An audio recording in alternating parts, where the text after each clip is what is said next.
Hello everyone, कैसे हैं आप सब। उम्मीद करता हूँ सब लोग अच्छे होंगे, अच्छे से पढ़ाई लिखाई कर रहे होंगे, एग्ज़ाम की तैयारी अच्छे से कर रहे होंगे। बहुत लोग का एग्ज़ाम हो चुका है, बहुत लोग का एग्ज़ाम होने वाला है और बहुत लोग का एग्ज़ाम अभी चल भी रहा है, कंटिन्यूस चल रहा है। ठीक है, कुछ बच्चे ऐसे हमारे पास अभी मैसेज आया था, या फिर जो बच्चे यहाँ पे हैं जो मेरे से यहाँ पे आके पढ़ते हैं, उन बच्चों का पेपर अभी कुछ पेपर हो चुका है, कुछ पेपर रह रहा है। बहुत बच्चों का एक रिक्वेस्ट आया था, व्हाट्सएप पे ले लो या फिर इंस्टाग्राम पे ले लो, या फिर ऐसे हमारे पास जो आसपास के जो भी बच्चे हैं उनका भी बहुत रिक्वेस्ट आया था कि भैया या फिर सर जो भी केमिस्ट्री पढ़ा दो, केमिस्ट्री पढ़ा दो, केमिस्ट्री पढ़ा दो। क्योंकि केमिस्ट्री मैं सोचा था कि एग्ज़ाम ख़त्म हो जाए तो नेक्स्ट बैच जो आएगी उनके लिए शुरू करना था।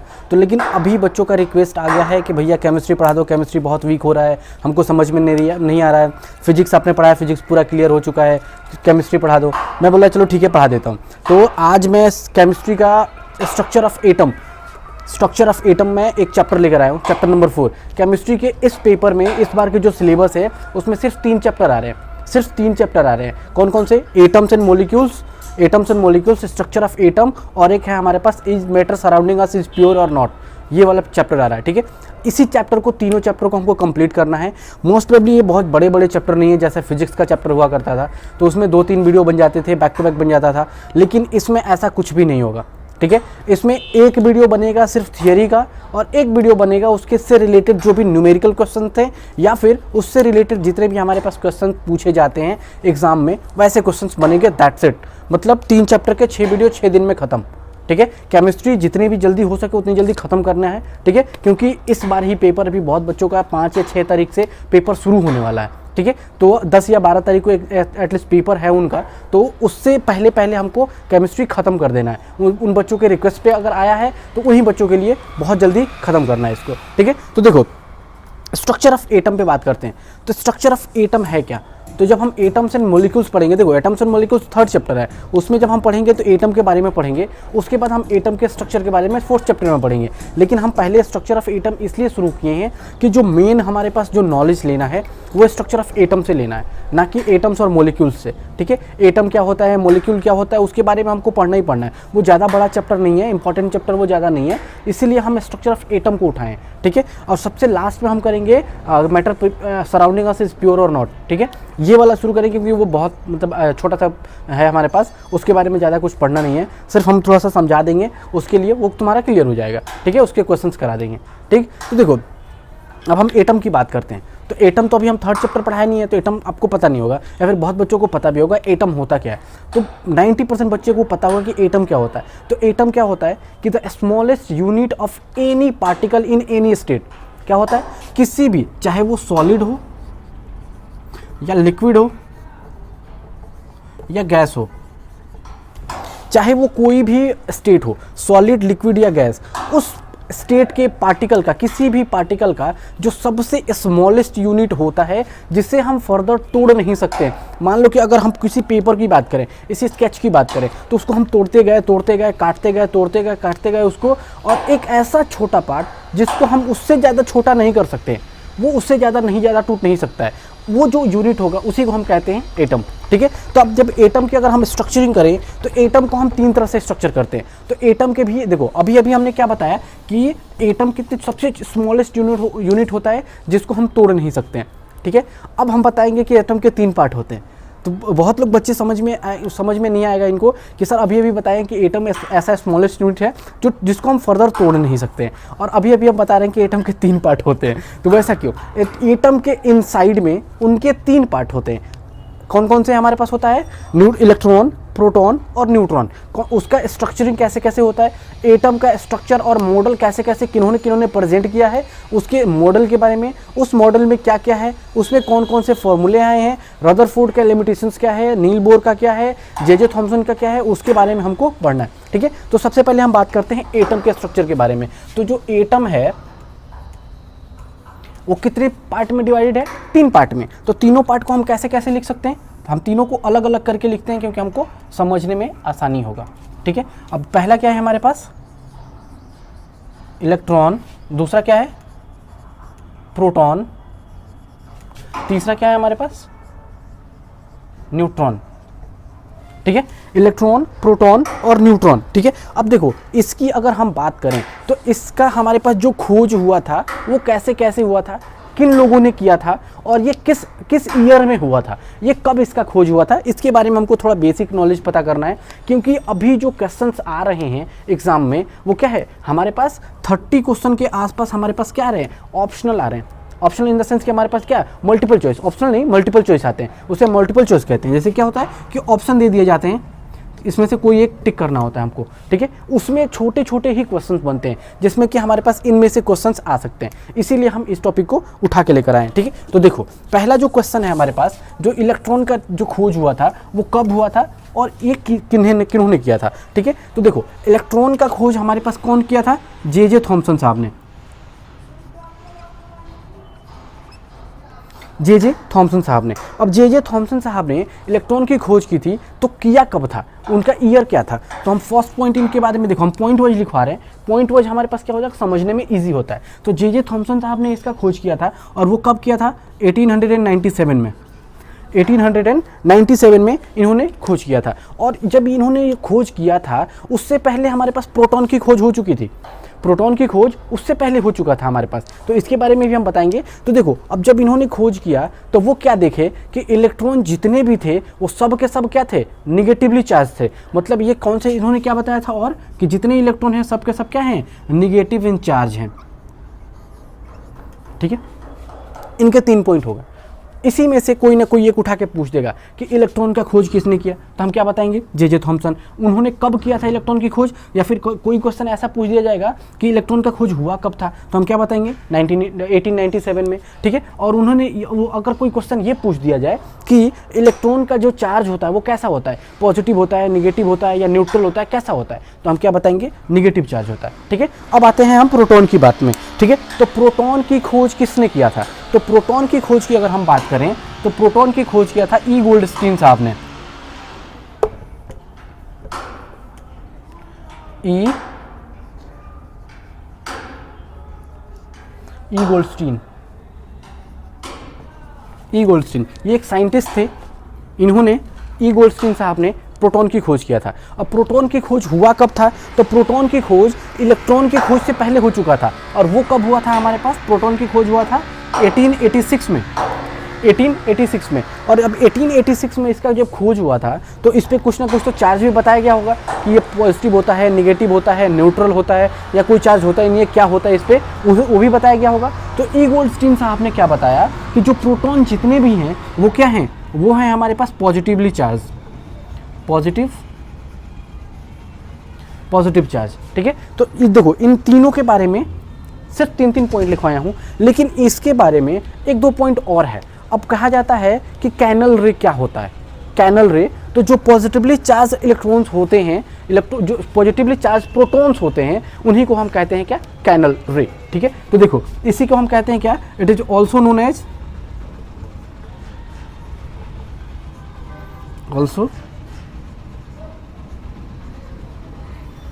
एज कैनल रे।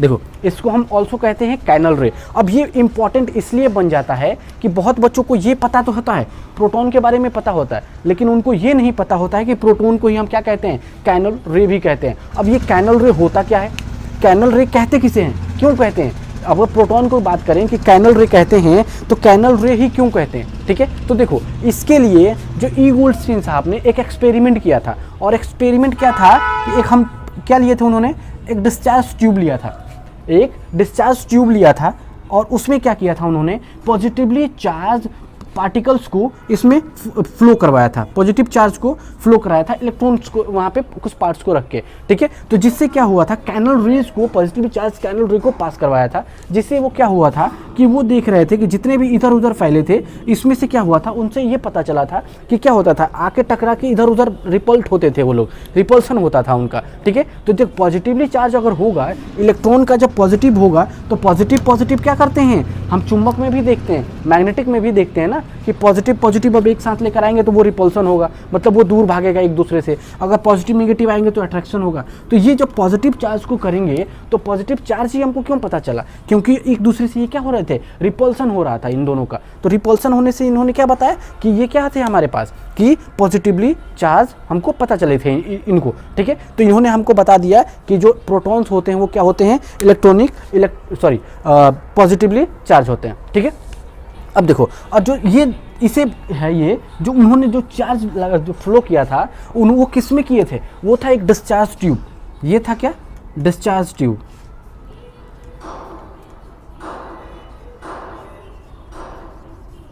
Discharge tube.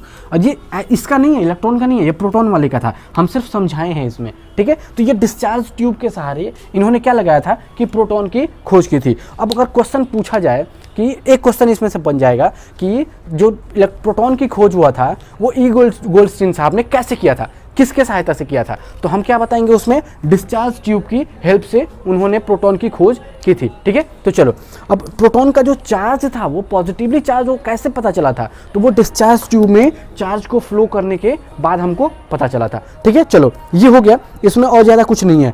अब देखो, अब चलते हैं हम न्यूट्रॉन की तरफ। तो न्यूट्रॉन क्या था, न्यूट्रॉन के बारे में हमको पता लगाना पड़ेगा, ठीक है। तो देखो, न्यूट्रॉन का खोज जो हम पढ़े हैं अभी तक, उसमें क्या था, हमारे बुक में एनसीईआरटी में अभी उसके बारे में ज़्यादा कुछ नहीं दिया है। तो जो हमारे पास न्यूट्रॉन की खोज हुई थी वो किन्होंने किया था, तो जेम्स चैडविक साहब ने। इनका नाम क्या था, जे चैडविक, हम इनको कहते हैं क्या, जे चैडविक, जे चैडविक मतलब जेम्स चैडविक, इनका पूरा नाम क्या था, जेम्स चैडविक, ठीक है। तो जेम्स चैडविक साहब ने इसका खोज किया था, और ये हुआ कब था, तो न्यूट्रॉन की खोज सबसे लास्ट में हुआ था, और वो कब हुआ था, हमारे पास 1932 में, 1932 में हुआ था, ठीक है। और जो ये था, इसके बारे में अगर हम बात करें तो न्यूट्रॉन को हम किस चार्ज में रखेंगे, positive charge, negative charge, positive charge या न्यूट्रल में। तो देखो, न्यूट्रॉन जो होता है वो हमारे पास किसी भी एटम के न्यूक्लियस में होता है, और वो क्या होता है, न्यूक्लियस मतलब क्या होता है कि मान लो कि कोई भी एक पार्टिकल है, उसके बीच वाला पार्ट जो न्यूक्लियस होता है ना, जैसे कि हम क्या कहते हैं कि हर चीज़ का एक न्यूक्लियस होता है, अर्थ का न्यूक्लियस होता है, सन का न्यूक्लियस होता है, हर किसी चीज़ का जो सेंटर होता है, सेंटर, उसके सेंटर में नाभिक जिसे कहते हैं, हिंदी में उसे हम कहते हैं नाभिक, मतलब हमारे पास सेंटर वहाँ पे न्यूक्लियस कहते हैं उसको, ठीक है। तो न्यूक्लियस के अंदर जो होता है वो होता है हमारे पास क्या होता है, वो न्यूट्रल चार्ज होता है। तो मतलब ये हमारे पास क्या होता है कि न्यूट्रल चार्ज होता है, इसमें हम क्या कहेंगे, ये नॉट, कोई चार्ज नहीं होता है, तो हम इसको कहेंगे न्यूट्रल चार्ज होता है,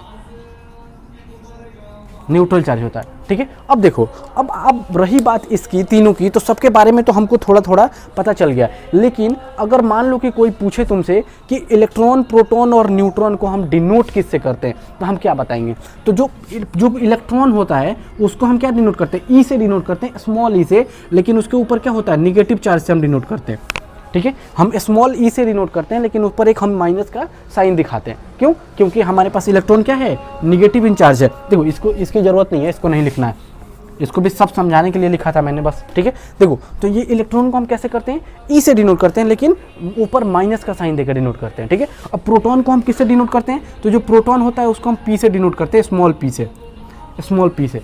और अब आता है न्यूट्रॉन की बात, तो न्यूट्रॉन को हम किससे डिनोट करते हैं, तो हम स्मॉल एन से डिनोट करते हैं न्यूट्रॉन को, स्मॉल एन से, बस हो गया।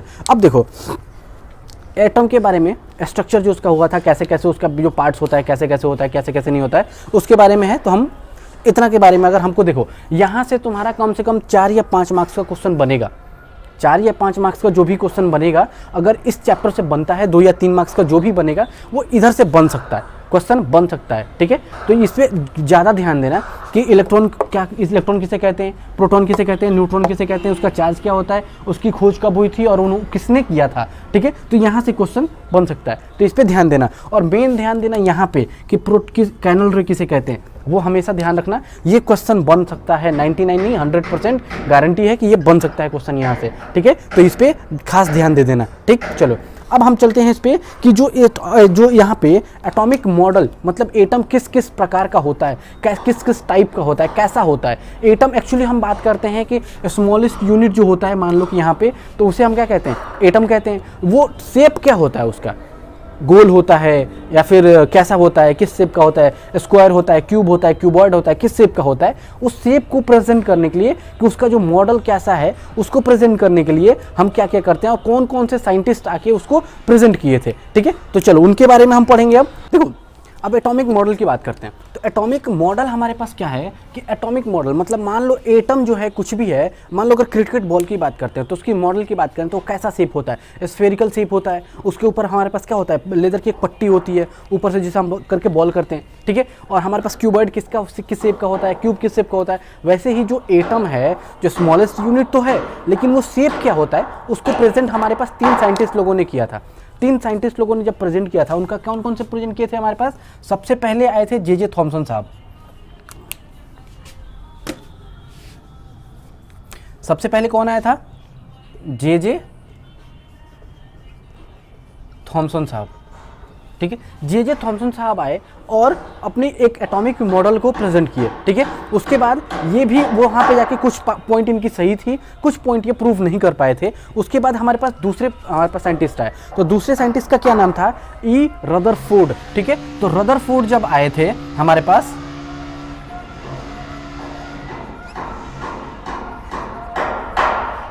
रदरफोर्ड। ठीक है, जब रदरफोर्ड आए थे तो रदरफोर्ड आके भी यहाँ पे क्या किया था, उन्होंने एक एटॉमिक मॉडल प्रेजेंट किया था कि कैसा कैसा होता है और उसमें क्या क्या प्रेजेंट होता है और किस तरह से हम वहाँ पे इलेक्ट्रॉन का प्रोजेक्शन करते हैं, प्रोटॉन का प्रोजेक्शन करते हैं, न्यूट्रॉन का प्रोजेक्शन करते हैं, कैसे कैसे करते हैं। हालांकि ये भी जाके बाद में फेल हो गए थे, लेकिन इन्होंने भी कुछ अच्छा काम किया था। इनकी भी कुछ लिमिटेशंस थी, लेकिन उसके बाद आए थे हमारे पास नील बोर साहब। तो नील बोर साहब आए, वो थे थोड़े पढ़े लिखे थे।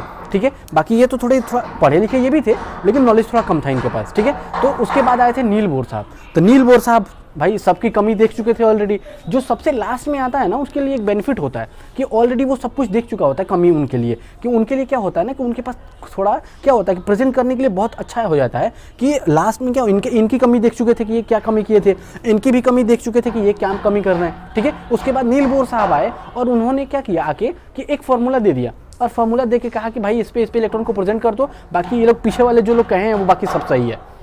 ठीक है, तो देखो उसके बाद हमारे पास कौन से आए थे, नील बोर साहब आके हमारे पास इसका एक थियरी दिया था, उनका नाम था नील बोर, BOHR।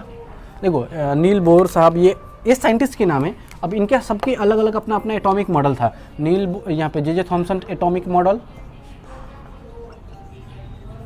उसके बाद ये इनका एटॉमिक मॉडल था, उसके बाद इनका एटॉमिक मॉडल था। देखो ये हो गया इन सारे को एटॉमिक मॉडल जो जिन्होंने आके प्रेजेंट किया था। तो ये 3 साइंटिस्ट ऐसे थे जिन्होंने आके अपना अपना एटॉमिक मॉडल प्रेजेंट किया था। सबसे पहले आए थे जे थॉमसन साहब, उसके बाद आए थे हमारे पास ई रदरफोर्ड साहब, उसके बाद आए थे हमारे पास क्या, नील बोर साहब। तो हर किसी का एक अलग अलग अपना अपना एक्सपेरिमेंट था, अलग अलग उन्होंने अपने आके प्रेजेंट किया था। तो एक एक करके अलग अलग हम सब किसी को अलग अलग डिटेल में पढ़ते हैं। ठीक है, चलो अब हम बात करते हैं जे थॉमसन का जो एटॉमिक मॉडल था वो कैसा कैसा था। ठीक है,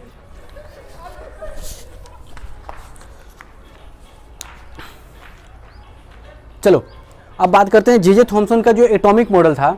वो एटॉमिक मॉडल आके जो जे थॉमसन साहब थे वो कैसे प्रेजेंट किए थे और वो क्या बताए थे एटम के बारे में। ठीक है, तो उनके बारे में हम बात करते हैं। तो देखो, तो यहाँ पे जितने भी लोग होंगे वो सब कोई वाटरमेलन के बारे में जानता होगा, जिसे तरबूज कहते हैं हिंदी में, तरबूज। और जो गांव के इलाकों में चले जाओ तो उसे लालमी या फिर वाटरमेलन की, अगर बहुत लोग ऐसे कहते हैं तरबूज या लालमी कहते हैं, या फिर हमें क्या कहते हैं उसको वाटरमेलन कहते हैं इंग्लिश में। तो वाटरमेलन के बारे में सब कुछ जानते होंगे। तो जो जे थॉमसन साहब आए थे उन्होंने क्या कहा था कि जो हमारा एटम होता है वो क्या होता है, एक वाटरमेलन के शेप का होता है। देखो वो आए, वाटरमेलन कुछ ऐसे ही होता है, इसी शेप का होता है। ठीक है, अब उसी में क्या होता है कि बीच में क्या होता है, बीज होते हैं बीच में ब्लैक ब्लैक से, बीज कहीं कहीं नहीं, बहुत सारे बीज होते हैं, ऐसे ही होता है ना वाटरमेलन। अब इसके अंदर हमारे पास क्या होता है, जो रेडिस पूरे ये भरे होते हैं इसमें,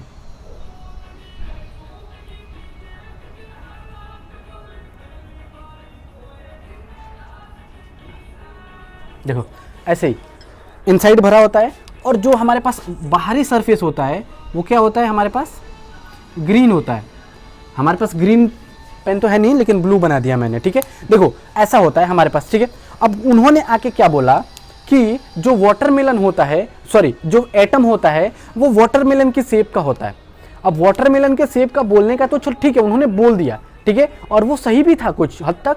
और वाटरमेलन किस शेप का होता है? Spherical in shape. उन्होंने ये कहा कि वाटरमेलन जिस शेप का होता है, वाटरमेलन स्फेरिकल शेप का होता है, तो स्फेरिकल इन शेप में होता है, ठीक है। अब स्फेरिकल इन शेप में है तो ठीक है, वो यहाँ तक सही थे, ठीक है। और उन्होंने ये भी बोला कि जो ब्लैक ब्लैक जहाँ जहाँ बीज होते हैं ना, जो ब्लैक बीज जहाँ जहाँ शेडेड होते हैं वहाँ पे, वो क्या होता है, वो इलेक्ट्रॉन की तरह प्रेजेंट होते हैं। और उसके बीच में जो रेड कलर का पल्पी जो हमारे पास मटेरियल होता है जिसको हम खाते हैं, ठीक है, वो होता है हमारे पास प्रोटॉन, ठीक है। उन्होंने इतना बताया, ठीक है। तो उनके कुछ हमारे पास क्या थे कि बातें जो सही थी उनके बारे में हम पढ़ते हैं, ठीक है। तो आगे देखो, अब हमारे पास उन्होंने आगे क्या बताया था, कुछ उनके पॉइंट्स थे जिसे हम कहते हैं गुड पॉइंट्स, गुड पॉइंट्स। तो उनका पहला गुड पॉइंट क्या था, उनका गुड पॉइंट कहो या करेक्ट पॉइंट कहो, या फिर उनके पास हमारे पास क्या था, पॉइंट ऑफ जे थॉमसन हम भी कहते हैं, या फिर ऐसे भी लिख दो good point of J Thomson atomic model, ठीक है। अब गुड पॉइंट कहो या फिर हमारे पास जे थॉमसन की पॉइंट्स कहो या फिर करेक्ट पॉइंट कहो, दोनों हमारे पास लगभग सेम होता है, ठीक है। तो उनका पहला पॉइंट क्या था कि जो एटम होता है वो क्या होता है, स्फेरिकल इन शेप होता है। तो देखो हम फर्स्ट पॉइंट लिखेंगे, फर्स्ट पॉइंट हम एरो देके लिखते हैं, ठीक है। तो जो एटम है, atom is spherical in shape.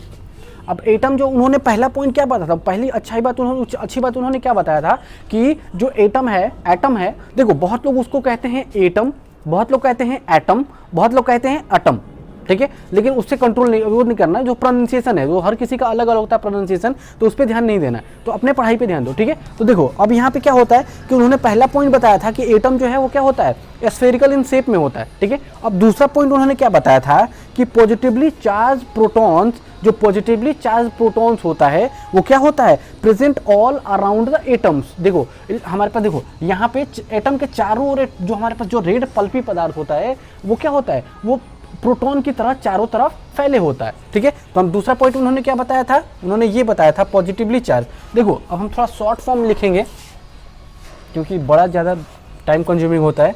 तो जो positively charged protons are present all around the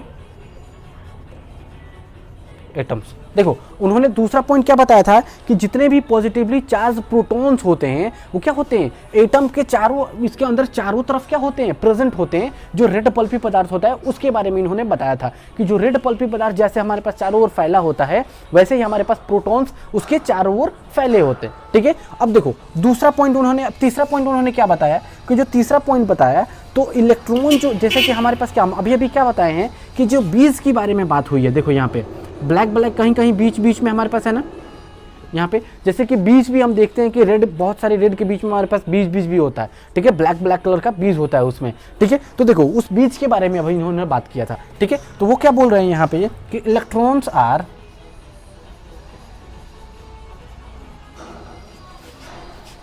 embedded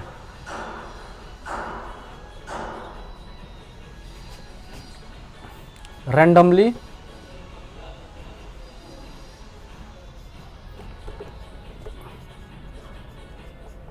inside the atom।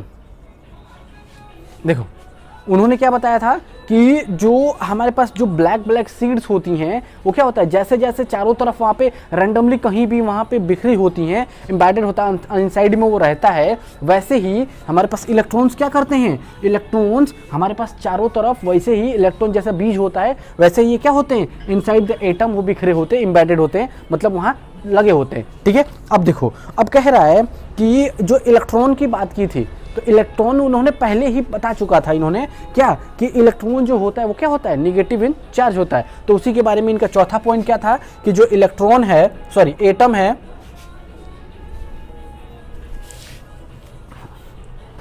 देखो इलेक्ट्रॉन के बारे में उन्होंने पहले बता रखा था ऑलरेडी, हमारे पास एटम और जो भी हम इलेक्ट्रॉन के बारे में पढ़ रहे थे, ठीक है। अब यहाँ इसकी बात करें एटम की बात, तो एटम के बारे में भी इन्होंने क्या बताया था कि जो इलेक्ट्रिकली बात करें, इलेक्ट्रिकली कन्फिग्रेशन में बात करें इसका, तो इलेक्ट्रिकली न्यूट्रल होता है। इन्होंने ये बताया था कि जो एटम होता है वो क्या होता है, एटम्स आर इलेक्ट्रिकली न्यूट्रल।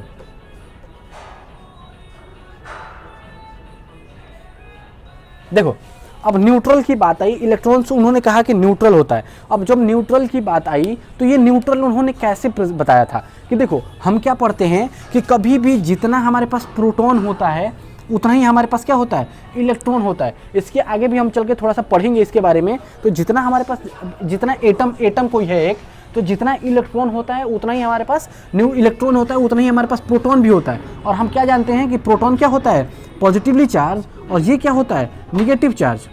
ये होता है हमारे पास निगेटिव चार्ज, ठीक है। तो जब पॉजिटिव चार्ज और निगेटिव चार्ज दोनों के सेम होंगे तो सेम होके क्या होता है, कैंसिल आउट हो जाएगा, और कैंसिल आउट होके क्या हमारे पास होता है, न्यूट्रल हो जाएगा, ठीक है। तो इसीलिए उन्होंने क्या बताया था कि जो भी हमारे पास एटम है वो क्या है, इलेक्ट्रिकली न्यूट्रल होता है, ठीक है। अब देखो इनके कुछ लिमिटेशंस भी थे, तो लिमिटेशंस के बारे में हम बात करते हैं। तो लिमिटेशंस इनके क्या क्या थे, चलो ये हो गया, ये वाला लिख लेना अच्छे से और इसको पढ़ लेना क्योंकि इसमें से पूछा जाएगा। देखो अब इनके लिमिटेशंस के बारे में बात करते हैं।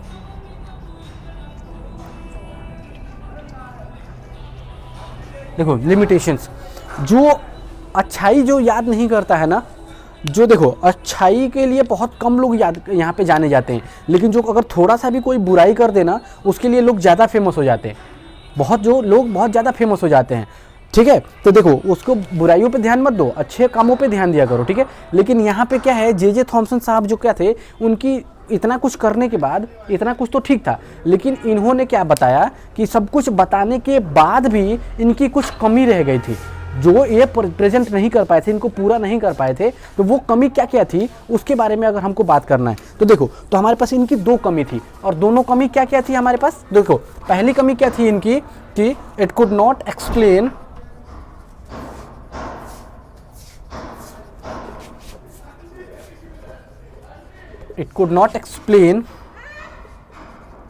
the result of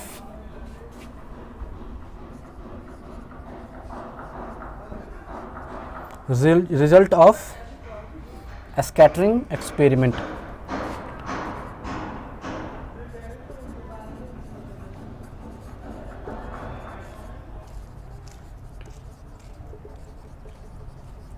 scattering experiment, देखो अब इन्होंने क्या कहा, इन्होंने कि इतने सब कुछ तो बता दिया था, लेकिन ये कोई एक्सपेरिमेंट करके नहीं दिखाए थे उस पे, तरबूज पे या फिर जिस भी काम पे जो भी बताया था इन्होंने, कि वो एक्सपेरिमेंट करके नहीं दिखाए थे। तो इनकी कमी क्या थी कि ये एक एक्सपेरिमेंट, कोई भी स्कैटरिंग एक्सपेरिमेंट करके इन्होंने नहीं दिखाया था, जिसकी वजह से इसको इनकी एक लिमिटेशंस बताई जाती है, इनकी एक कमी बताई जाती है, ठीक है। चलो सेकेंड कमी की बात करें तो सेकेंड कमी क्या थी इनकी, it did not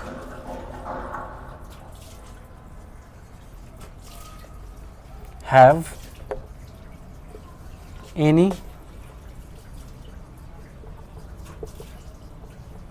experimental support। देखो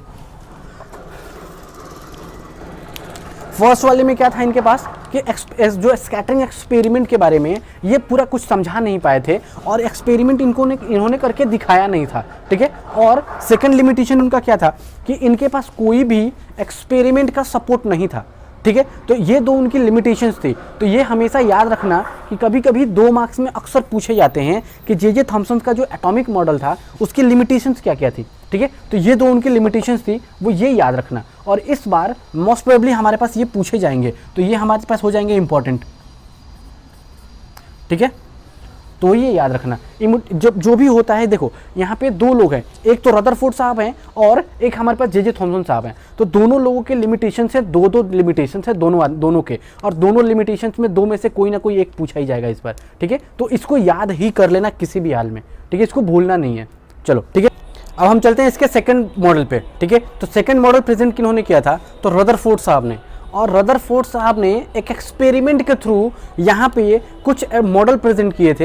एक्सपेरिमेंट करके उन्होंने दिखाया था कि एटम जो होता है वो कैसे कैसे होता है, कैसे कैसे प्रेजेंट होता है। और उसी एक्सपेरिमेंट को हम क्या कहते हैं, देखो इसी मॉडल को हम क्या कहते हैं, रदरफोर्ड मॉडल, एटॉमिक मॉडल कहते हैं। और या तो उसी को हम कहते हैं gold foil experiment. Gold foil experiment क्यों? क्योंकि रदरफोर्ड साहब ने ये एक्सपेरिमेंट किस पे किया था, एक गोल्ड के फॉइल पे। जैसे हम सिल्वर फॉइल देखते हैं ना, जिसमें रोटी हम क्या करते हैं, उसमें रख देते हैं कि गर्म रहेगी, ठीक है। या फिर जब भी लंच वगैरह लेकर जाना होता है कहीं, तो हम क्या करते हैं, उससे सिल्वर फॉइल में फोल्ड करके लेकर चले जाते हैं, ठीक है। तो वैसे ही गोल्ड फॉइल में, गोल्ड फॉइल के ऊपर इन्होंने एक एक्सपेरिमेंट किया था। ये देख के अभी समझ में नहीं आ रहा होगा, लेकिन मैं समझा दूंगा इसको अच्छे से कि क्या क्या कैसे कैसे होता है, ठीक है। तो देखो उन्होंने क्या किया कि एक 100 nm नैनोमीटर। अब नैनोमीटर क्या होता है, देखो तो 1 नैनोमीटर इज इक्वल टू हमारे पास कितना मीटर होता है, 10 की पावर -9। मतलब अब समझ लो कि 0.00001 2 3 4 5 6 7 8 9 इतना मीटर। अब समझो 0 पॉइंट इतने मीटर पे आएगा, ठीक है। अब इतना पतला वहां पे उन्होंने एक गोल्ड फॉइल लिया, ठीक है। अब 0 पॉइंट, अब देखो कितना 100 nm का एक क्या लिया था उन्होंने, गोल्ड फॉइल। उतना पतला गोल्ड फॉइल जो कि हमारे पास ऐसे लगभग हम उसको देख भी ना पाए, ठीक है। और देख भी नहीं तो क्या हो, पकड़ नहीं पाएंगे उसको, पकड़ेंगे भी तो क्या हमको पता ही नहीं चलेगा कि हमने कुछ पकड़ा उसको, ठीक है। इतना पतला उन्होंने गोल्ड फॉइल लिया और उस पर उन्होंने क्या किया कि alpha positively charge alpha particle की बम्बार्डिंग करवाई, ठीक है। देख रहे हो यहाँ से कि देखो यहाँ से ऐसे जा रहा है ना, हमारे पास ऐसी रेज जा रही हैं, अल्फा पार्टिकल्स जा रहे हैं, ठीक है। तो उन्होंने क्या देखा कि जब उन्होंने alpha particles, positively charge alpha particles की जब बम्बार्डिंग करवाई, तो उन्होंने क्या देखा कि अप्रॉक्स हमारे पास कितने बम्बार्डिंग करवाए गए, कि ये लगभग 20,000 अल्फा पार्टिकल्स की बम्बार्डिंग करवाई गई। कितने की, तो 20,000 अल्फा पार्टिकल्स की बम्बार्डिंग करवाई गई। तो उससे उन्होंने क्या देखा कि अप्रॉक्स उसमें से 20,000 में से 2, 3 या 4 पार्टिकल्स ऐसे थे जो कि 180 डिग्री पे रिवर्स आ रहे थे। मतलब मान लो कि अगर हम इसको भेजें, देखो यहाँ पे क्या है, सेम पाथ पे अगर इसको ऐसे भेजें और ये यही वापस घूम के 180 डिग्री पे यहीं पे आ जाए, मतलब कोई पोजीशन चेंज ना हो, सिर्फ उसका डायरेक्शन चेंज हो जाए, कितने पे, 180 डिग्री पे। तो 180 डिग्री पे जब उसका पोजीशन चेंज होकर कितने आ रहे हैं उसमें से, अगर 20,000 की बम्बार्डिंग करवाई जा रही है, उसमें से 2, 3 या 4 पार्टिकल्स ऐसे थे जो क्या कर रहे हैं कि 180 डिग्री पे यहाँ से मूव करके वापस चले आ रहे हैं। जरा देखो यहाँ पे मैंने सिर्फ एक दिखाया है, लेकिन 2, 3 या 4 पार्टिकल्स ऐसे थे जो कि क्या कर रहे थे, 180 डिग्री पे रिवर्स बैक हो जा रहा था, ठीक है। तो उससे उन्होंने क्या पता लगाया कि कुछ ना कुछ तो वहाँ पॉजिटिवली चार्ज है, कुछ ना कुछ तो पॉजिटिव चार्ज है, जिससे क्या हो रहा है वो, कि वो रिपल्सन हो रहा है उससे, ठीक है, रिपल्सन हो रहा है। और जो भी देख रहे थे कि जो मैक्सिमम थे 90% केस में क्या था कि जो हमारे पास जो पार्टिकल्स थे वो क्या हो रहे थे, पास आउट हो जा रहे थे। देखो हर एक 90% केस में क्या था, हमारे पास जितने पार्टिकल्स थे वो क्या थे, जैसे आ रहे थे वैसे ही वो वापस वहां पे पास होके फ्लोरोसेंट स्क्रीन पे चले जा रहे थे, ठीक है। तो देखो उस एक्सपेरिमेंट में उन्होंने यूज क्या किया था कि एक इन्होंने क्या किया कि गोल्ड फॉइल को यहाँ प्रेजेंट किया, उसके बाद एक बम्बार्डिंग मशीन यहाँ लगाए, ठीक है। अब उसके बाद उन्होंने क्या किया कि एक फ्लोरोसेंट स्क्रीन लगा दिया, जिससे क्या होता है कि हमारे पास क्या है कि यहाँ पे हमको पता चल जाए कि कैसे कैसे कौन कौन सी लाइट्स कैसे जा रही हैं, ठीक है, ठीक है। अब देखो अब हमारे पास क्या हुआ इसके बाद कि यहाँ से जब बम्बार्डिंग करवाया तो उन्होंने क्या देखा कि 90% केस में क्या करते थे, जो मैक्सिमम पार्टिकल थे वो क्या थे, जिस डायरेक्शन में आ रहे थे उसी डायरेक्शन में पास होके चले जा रहे थे। जिससे उन्होंने क्या कंक्लूजन निकाला कि मोस्ट ऑफ द पार्ट जो था किसी भी एटम का वो क्या था, वैकेंट था, मतलब खाली है, कोई उसमें कुछ भी नहीं भरा है। मतलब ये कि 90% केस में क्या है, वहाँ पे कोई भी एटम है, मान लो अगर हम इसी की बात करें तो इसमें बहुत सारे पार्ट्स क्या हैं, खाली हैं, जिसकी वजह से क्या हो रहा है कि जो अल्फा पार्टिकल्स हैं वो जैसे आ रहे हैं वैसे पास करके दूसरी तरफ चले जा रहे हैं, ठीक है। और 2 या 3 पार्टिकल ऐसे थे जो 180 डिग्री पे क्या थे, वो मूव करके अपोजिट डायरेक्शन में वापस आ जा रहे थे, जिससे उन्होंने क्या पता लगाया कि कुछ ना कुछ तो वहाँ पे कोई पार्टिकल है जो क्या है, पॉजिटिवली चार्ज है, जिससे कि हमारे पास ये रिपल्सन के थ्रू 180 डिग्री पे वापस चले आ रहे हैं, ठीक है। देखो अब इसके बाद कुछ पार्टिकल्स ऐसे थे जो कि हमने यहाँ दिखाया, देखो ऐसे कुछ डायरेक्शन अपना चेंज कर रहे हैं, कुछ ऐसे डायरेक्शन अपना चेंज कर रहे हैं, वो क्यों हो रहा है, तो वो उन्होंने जब ध्यान से उन्होंने एक्सपेरिमेंट किया तो उसमें उनको क्या पता चला कि जो हमारे पास पेरीमीटर है वो इसमें क्या है, इलेक्ट्रॉन जो हैं वो क्या है, हाईली स्पीड से मूव कर रहे हैं। मतलब क्या होता है, इलेक्ट्रॉन अपने सेल के ऑर्बिट में क्या होता है, हाईली स्पीड से मूव कर रहा होता है ना, ऐसे मूव कर रहा होता है। तो वो क्या करता है कि निगेटिवली चार्ज होता है इलेक्ट्रॉन, तो वो क्या करता है कि किसी पॉजिटिव को अपनी तरफ अट्रैक्ट करेगा। तो मान लो कि कोई भी चीज़ है, देखो ऐसे अगर हम मूव करा रहे हैं, ठीक है, तो यहाँ से कोई चीज़ अब अट्रैक्ट करेगी तो ये मूव करेगा, तो जैसे यहाँ पे ये आएगा अट्रैक्ट करके अपने चिपकने आएगा, तब तक क्या है, उसका पोजीशन चेंज हो जा रहा है। तो जैसे वो पोजीशन चेंज हो रहा है तो देखो ये क्या है, हम इस डायरेक्शन में लेके आ रहे हैं, देखो ऐसे आएगा तो ये इस डायरेक्शन में आएगा, तो जैसे ये अपना पोजीशन चेंज करेगा तो ये फोर्स लगेगा दूर की तरफ, तो ये क्या होता है, दूर की तरफ अपना प्रोजेक्शन चेंज कर देता है। देखो इसका ओरिजिनल पोजीशन आ रहा था ऐसे, लेकिन यहाँ आके जैसे चिपकने वाला था तो ये अपना रिवोल्यूशन क्या हो रहा था, चेंज कर ले रहा था, मतलब ये मूव कर जा रहा था वो इलेक्ट्रॉन दूसरी तरफ, तो ये मूव करके इधर चले जा रहे थे, ठीक है। तो जिससे उन्होंने क्या पता लगाया कि उसमें क्या है कि इलेक्ट्रॉन हाईली स्पीड से मूव कर रहे हैं और वो क्या हो रहा है, निगेटिवली चार्ज्ड है, ठीक है। तो इन्होंने इतना कुछ इस एक्सपेरिमेंट से पता लगाया। तो इस एक्सपेरिमेंट को उन्होंने किया कैसे कैसे, क्या क्या यूज किया और उसका कंक्लूजन क्या था, उसके बारे में अब हम पढ़ते हैं, ठीक है। चलो ये मिटा देते हैं, इसको बना लो अच्छे से, ठीक है, इसको हम मिटा रहे हैं। देखो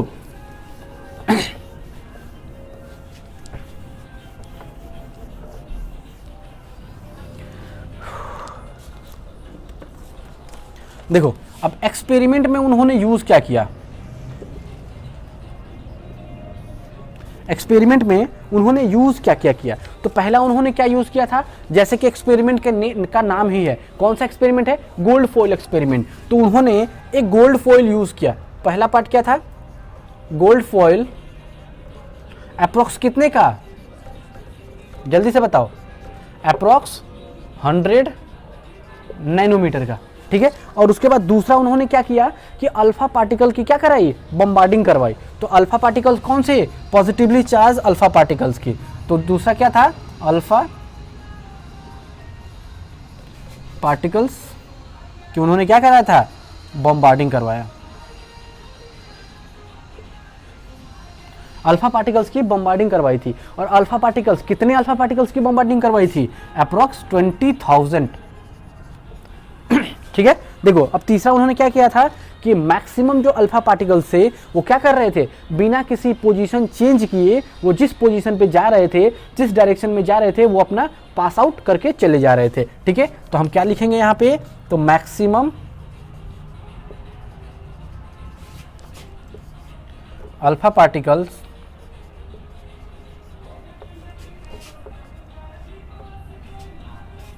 passed through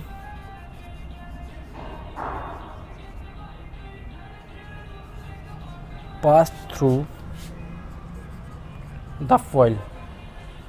देखो जो मैक्सिमम अल्फा पार्टिकल्स थे वो क्या हो रहे थे, फॉइल के थ्रू वो पास कर जा रहे थे, जिससे क्या पता चल रहा था उनको कि मैक्सिमम जो पार्ट था जो किसी भी एटम का वो क्या है, वैकेंट है, ठीक है। चलो अब उसके बाद नेक्स्ट पार्ट उन्होंने क्या देखा था उसमें कि अप्रोक्स 1, 2 और 3, मोस्ट प्रोबेबली 1, 2 या 3 पार्टिकल्स ऐसे थे वो क्या कर रहे थे कि come back at the 180 degree position, same position पे 180 डिग्री पे वो वापस आ जा रहे थे, ठीक है। तो 1, 2 और 3 पार्टिकल्स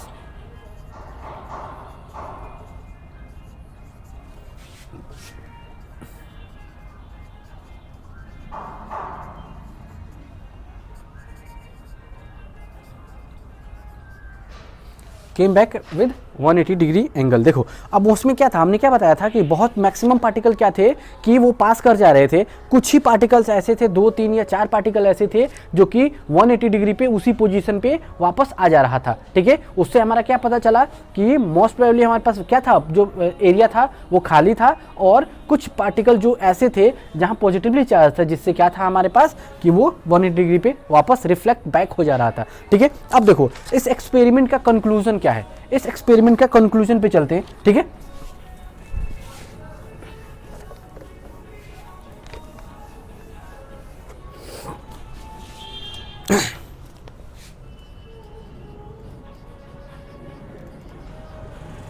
कंक्लूजन देखो, तो कंक्लूजन क्या है, तो कंक्लूजन से क्या पता चला हमारे पास कि हमने मैक्सिमम जो पार्ट थे वो क्या थे हमारे पास हो जा रहे थे, जिससे हमको क्या पता चला कि मैक्सिमम पार्ट हमारा क्या है उसमें एटम के साइड में खाली है। तो हम क्या लिखेंगे इसमें, तो फर्स्ट पार्ट क्या है, maximum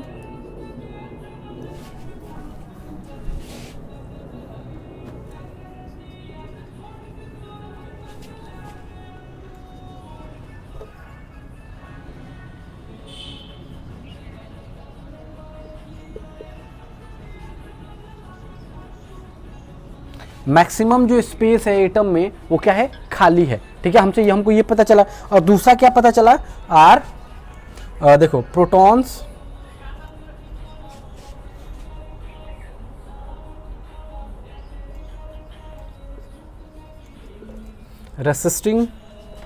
receding protons are receding in very small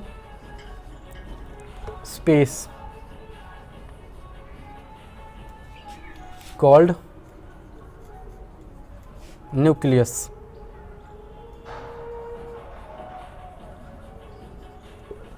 देखो अब जो 180 डिग्री पे जो वापस मूव करके वापस आ जा रहा था वो किसके थ्रू आ रहा था कि क्यों ना कुछ ना कुछ तो वहाँ पे पॉजिटिवली चार्ज प्रोटॉन्स होंगे। ठीक है, तो जो प्रोटॉन्स पॉजिटिवली चार्ज है वो किस में है, वो बहुत छोटा अमाउंट एक लेता है, छोटा स्पेस लेता है, वो कैप्चर करता है अपना कि कहाँ पे, वो न्यूक्लियस में कैप्चर करता है। ठीक है, चलो अब नेक्स्ट पार्ट हमारे पास क्या है, नेक्स्ट क्या है, इलेक्ट्रॉन्स आर नॉट फिक्स्ड। अब नॉट फिक्स्ड का मतलब क्या है, तो उन्होंने क्या कहा कि इलेक्ट्रॉन्स फिक्स तो नहीं है लेकिन हाईली स्पीड से वो मूव कर रहे हैं। तो तीसरा पार्ट हमारे पास क्या था इसका, इलेक्ट्रॉन्स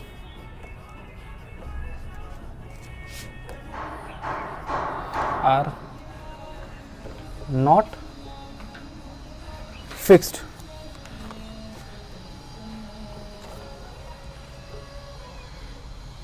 in atom but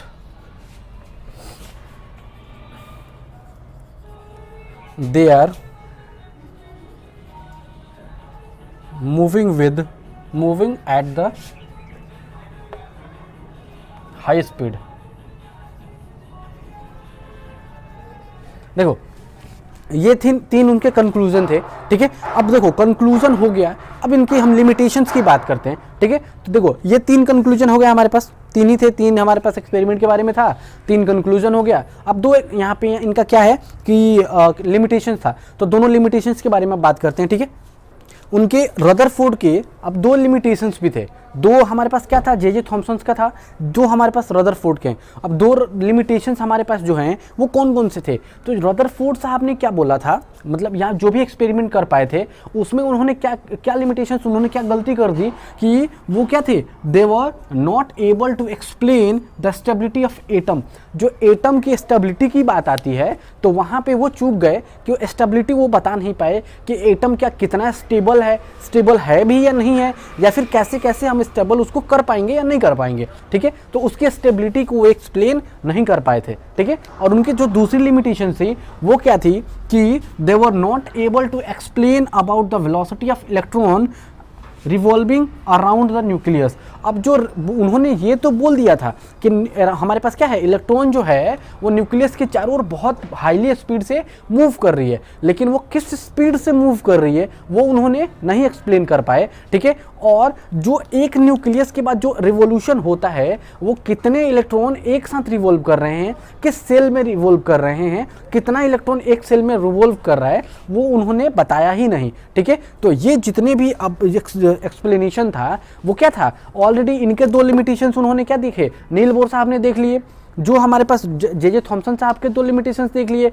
अब 2 लिमिटेशन जब उन्होंने देखा तो वो क्या हुआ कि इनके पास क्या हो गए कि 2 एक बैकअप प्लान बन गया कि क्या कि हाँ ये गलती हमको नहीं करना है। तो नील बोर साहब ने क्या बोला, क्या आए और उन्होंने क्या बोला कि सिर्फ एक फॉर्मूला दे दिया हमारे पास, और वो फॉर्मूला क्या था, 2n²। बस अब इसी फॉर्मूले पे प्रेजेंट कर दो जितना करना है वो, ठीक है। तो हम इसके बारे में नेक्स्ट वीडियो में पढ़ेंगे, तब तक के लिए bye and all the best.